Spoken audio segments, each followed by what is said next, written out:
चौथ का बरवाड़ा। चौथ का बरवाड़ा भारत के राजस्थान राज्य के सवाई माधोपुर जिले में स्थित एक नगर है जो इसी नाम की तहसील का केंद्र भी है। ये शहर राजस्थान के टोंक सवाई माधोपुर लोकसभा क्षेत्र में आता है एवं इस शहर का विधानसभा क्षेत्र खंडार लगता है। यहाँ का चौथ माता का मंदिर पूरे राजस्थान में प्रसिद्ध है। चौथ का बरवाड़ा शहर अरावली पर्वत श्रृंखला की गोद में बसा हुआ मीना व गुर्जर बाहुल्य क्षेत्र है।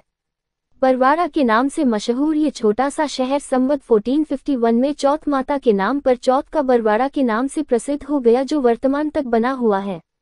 चौथ माता मंदिर के अलावा इस शहर में गुर्जरों का आराध्य भगवान श्री देवनारायण जी का तथा मीना के आराध्य मीन भगवान का भी भव्य मंदिर है। वहीं चौथ माता ट्रस्ट धर्मशाला सभी धर्मावलंबियों के लिए ठहरने का महत्वपूर्ण स्थान है। चौथ का बरवाड़ा तहसील में पड़ने वाले बड़े गांव इस प्रकार है: चौथ का बरवाड़ा, भगवतगढ़, शिवाड़, झोपड़ा, ईसरदा, सारसोप आदि। चौथ का बरवाड़ा का संपूर्ण इतिहास चौथ माता शक्तिपीठ के इर्द गिर्द घूमता है। इस गांव में चौथ भवानी का भव्य मंदिर है जो अरावली शक्तिगिरी पहाड़ श्रृंखला के ऊपर 1100 फीट की ऊंचाई पर स्थित है।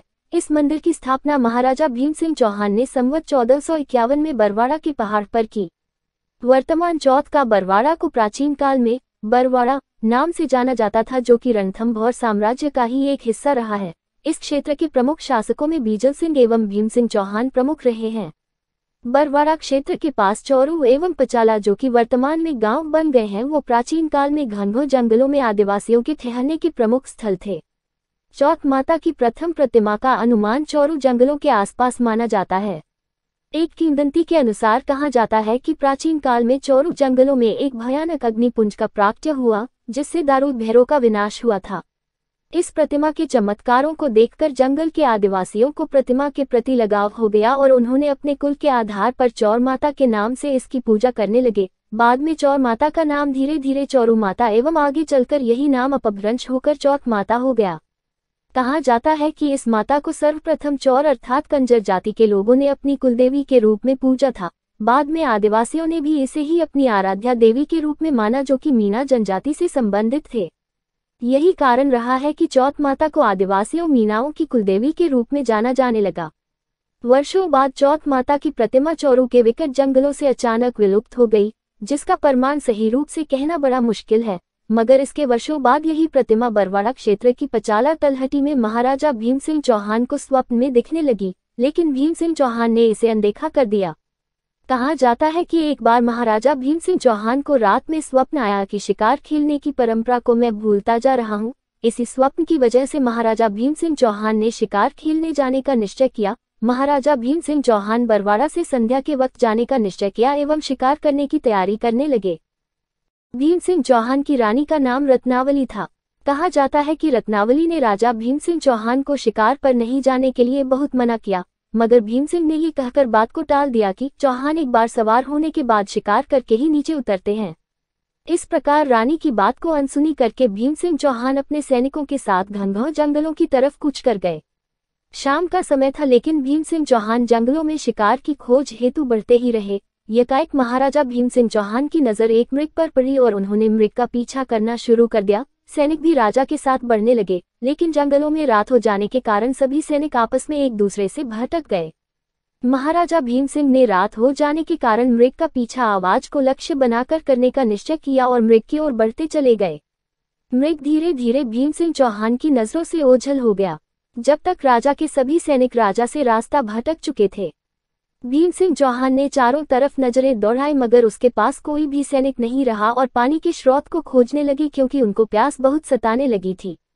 बहुत कोशिश के बाद भी जब पानी नहीं मिला तो भीमसिंह चौहान मूर्छित होकर जंगलों में गिर पड़े। भीमसिंह को स्वप्न में पचाला तलहटी में वही प्रतिमा दिखने लगी।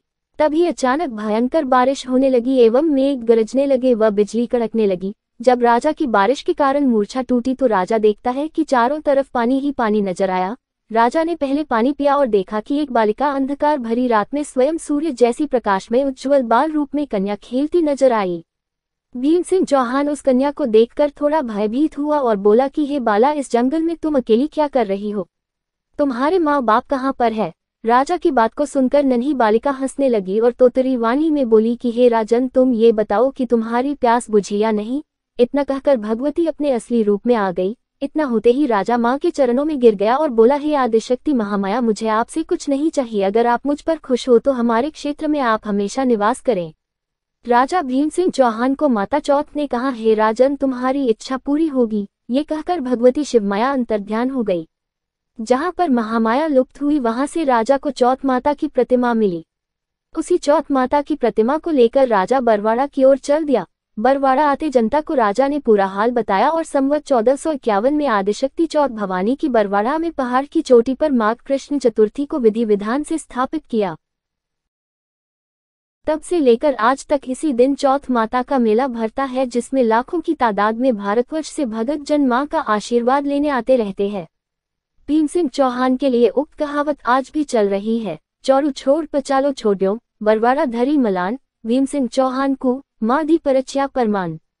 इस प्रकार चौथ माता के नाम पर बरवाड़ा क्षेत्र आगे आगे चौथ का नाम जोड़कर महाराजा भीम सिंह चौहान ने इस क्षेत्र का नया नाम रख दिया, चौथ का बरवाड़ा।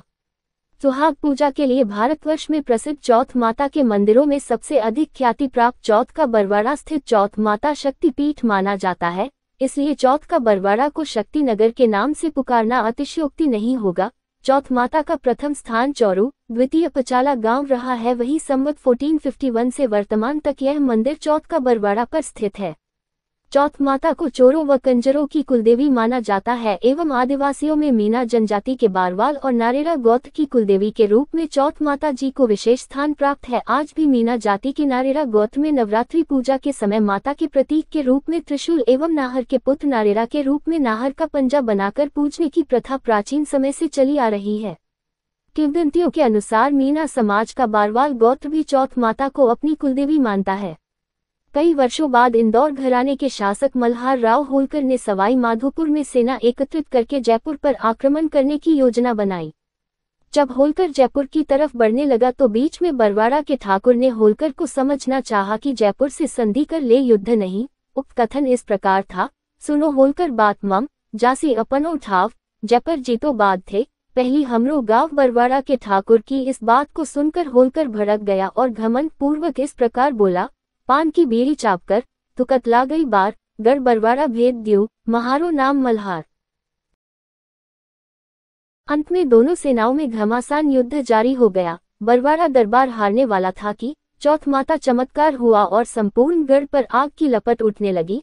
मल्हार राव होलकर को चौथ भवानी का रुद्र रूप चारों ओर दिखाई देने लगा, जिससे होलकर घबरा गया और अपनी सेना सहित इंदौर की तरफ नंगे पैर भाग गया। चौथ माता की आड़। चौथ का बरवाड़ा में महाराज फतेह सिंह के समय राठौर वंश के राजा विद्रमा की बारात चौथ का बरवाड़ा गांव की कच्ची बस्ती में आई थी। महाराज विद्रमा का शत्रु इस मौके का पूरा फायदा उठाना चाहता था।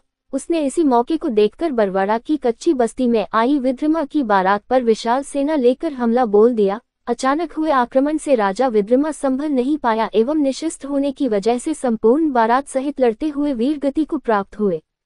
इस घटना के दिन सोमवार का वार एवं अक्षय तृतीया आखातीज का पर्व था। संपूर्ण बरवाड़ा क्षेत्र में शोक की लहर छा गई। इसी दिन महाराज फतेह सिंह ने घोषणा की, ये एक दुर्भाग्यपूर्ण ऐतिहासिक घटना है। मैं शपथ लेता हूं कि आज के दिन से संपूर्ण बरवाड़ा सहित एवं बरवाड़ा क्षेत्र के अधीन 18 गांवों में अक्षय तृतीया को विवाह नहीं किया जाएगा और तेल की कड़ाई तक इस दिन नहीं चढ़ाई जाएगी। साथ में सोमवार के दिन अपनी बहू बेटियों को अपने ससुराल नहीं भेजा जाएगा। जो इन बातों पर ध्यान नहीं देगा उसे चौथ माता की भक्ति प्राप्त नहीं होगी। यही शपथ आज श्री चौथ माता की आड़ कसम कहलाती है। तब से लेकर आज तक बरवाड़ा के अधीन 18 गांवों में अक्षय तृतीया को विवाह नहीं किए जाते एवं सोमवार को अपनी बहू बेटियों को बाहर गांव, ससुराल या मांगलिक कार्यों में भी नहीं भेजा जाता है। सूरजनहाड़ा व चौथ माता। चौथ माता प्राचीन काल से प्रसिद्ध व चमत्कारिक प्रतिमा रही है। बूंदी नरेश सूरजनहाड़ा को एक बार संपूर्ण शरीर में फाफूले नामक बीमारी हो गई थी। बहुत समय तक इस बीमारी से निजात नहीं मिली तो आखिर में उसकी पत्नी ने चौथ माता जी की आँखों को लाल कपड़े में बांधकर राजा की कलाई में बांधने मात्र से फायदा पड़ गया। उस समय सूरजनहाड़ा रणथंभौर साम्राज्य का राजा था। इस बीमारी के मिटने के बाद सूरजनहाड़ा ने चौथ माता देवी को अपनी आराध्य देवी मान लिया। सूरजनहाड़ा ने बरवाड़ा स्थित चौथ माता का हाड़ौती क्षेत्र में खूब प्रचार करवाया।